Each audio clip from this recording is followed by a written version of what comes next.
a little rant about something. The Star Tribune had this multiple reporters work on this very long story that was about the assassin and the assassin's spouse. And I cannot for the life of me understand why they wasted the ink in painting this story in pastels about how they fell in love, quoting Neighbors about what a good guy he is. Yeah. Well, why do I need to hear from that neighbor who's apparently is just a terrible and a terrible judge of character? I don't like. I do not care, and you all should be embarrassed. Like you're contributing to lionizing an assassin whose name should be forgotten. It's so damn gross. And just she hired a PR firm, which is in the story, and she being the wife. And the story now is that she was cooperating fully, even though she was an hour from her home, heading with cash and guns, heading and passports in her car, heading north. Right. And that's just. That's written away as like she was cooperative. That said, Dad went to war, which they clearly knew meant something.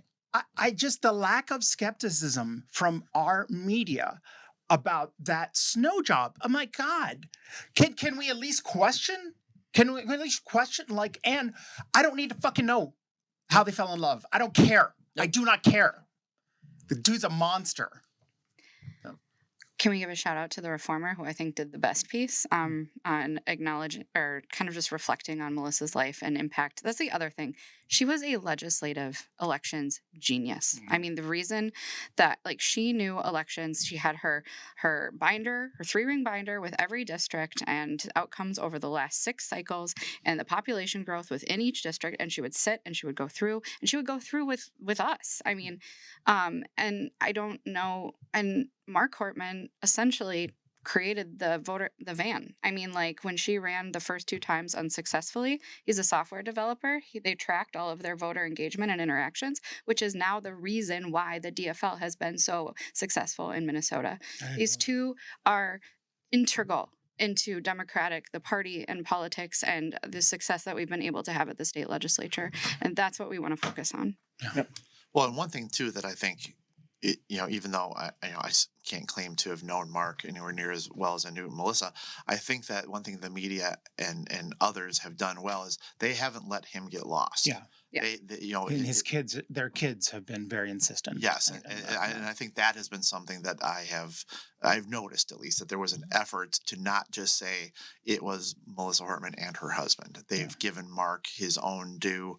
They have highlighted, as Allison just did, his own successes, his own life, and also their children.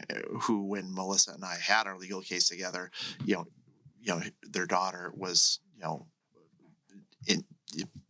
toddler, was very young, and now she's a grown person and teacher. There has been some good news. Senator John Hoffman and his wife Yvette released a statement. So Senator John Hoffman was the other, and his wife were the other victims. They were actually the first victims, the first home that he went to. Both of them, I believe, Senator was shot 9 times as he tried to push the assassin out the door, as well as his wife. And it was their daughter, Hope, who happened to be home and called 911 quickly, despite the horror that she had just witnessed, that certainly saved lives, because we know then that police were deployed to all elected officials' homes and thwarted him at least one home, and maybe others.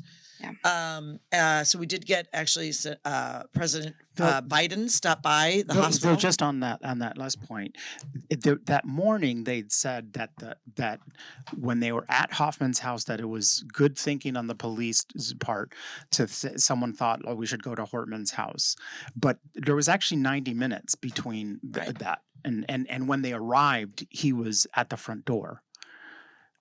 Right, because he'd gone to 2 other spots before that.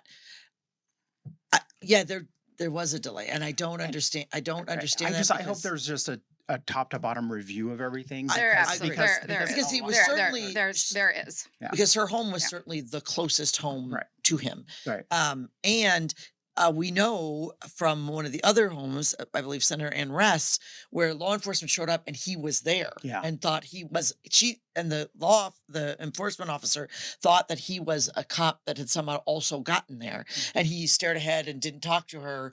And then she stayed, and that was, and then he left. And so the timing, I agree. But it appears, it seems that Yvette is home. We're not getting a lot of information, which is fine. The family there were pictures of Senator Hoffman with President Biden and Yvette. And so, and we're to understand that he is recovering. And thank God. I don't even know how. I don't know how. He took 9 bullets and she 6. Eight. Oh my miracle. God. A miracle. A miracle. And so she wrote. I saw a social media post of hers saying that the guy had lined them up. Yes, including their daughter.